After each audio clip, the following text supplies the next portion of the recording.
75তম প্রজাতন্ত্র দিবসে আমার কবিতা কবি অনির্বাণ ঘোষের 26শে জানুয়ারি।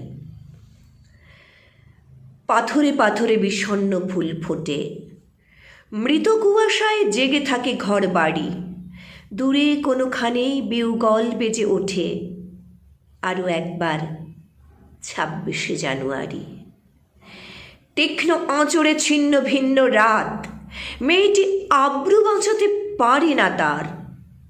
জ্বলন্ত চোখ, হিংস্র নখর দাঁত, আলোর মোড়কে তীব্র অন্ধকার।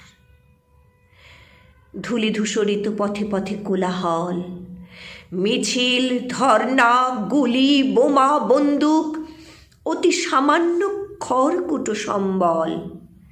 স্রোতে ভেসে যায় ক্লান্ত মোমের মুখ। কারা অগ্রণী পতাকা উত্তোলনে, দেশভক্তির আছে কার ঠিকাদারি, হোক রাজনীতি ফুলমালা চন্দনে আরও একবার 26শে জানুয়ারি। কারা নেমেছিল যুদ্ধের ময়দানে, কারা বলেছিল বিপ্লব বিপ্লব, জানি জানবে না প্রজাতন্ত্রের মানে, চায়ের দোকানে ভয়ার্ত শৈশব।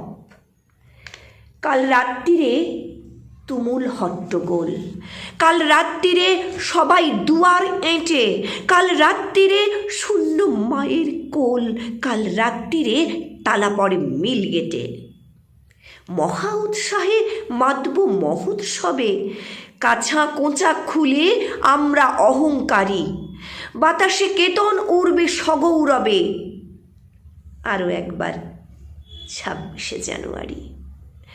আমরাই চিড়ে ভেজাই তত্ত্ব দিয়ে, অনায়াসে কালো সাদা করি সম্যক। আমরা রয়েছি বুদ্ধিবৃত্তি নিয়ে ধোপ দুরস্ত মেধাবী ভদ্রলোক। কিছু কিছু দিন দেশপ্রেমের ভারে সানিয়ে অস্ত্র করে যাব উল্লাস, বাকি বৎসর ভুলে থাকা যেতে পারে সেই ফেলে আসা রক্তের ইতিহাস। ভারতবর্ষ সূর্যের এক নাম, ভারতবর্ষ সূর্যের এক নাম, এমন মন্ত্র কখন বলতে পারি? কাদের জন্য পদে পদে সংগ্রাম, কাদের জন্য 26শে জানুয়ারি? তবু কেউ কেউ আজও এই সংকটে ঝঞ্ঝার পথে অনায়াসে দেয় পাড়ি। তাদের জন্য পাথরেও ফুল ফোটে, তাদের জন্য 26শে জানুয়ারি। তাদের জন্য পাথরেও ফুল ফোটে, তাদের জন্য 26শে জানুয়ারি।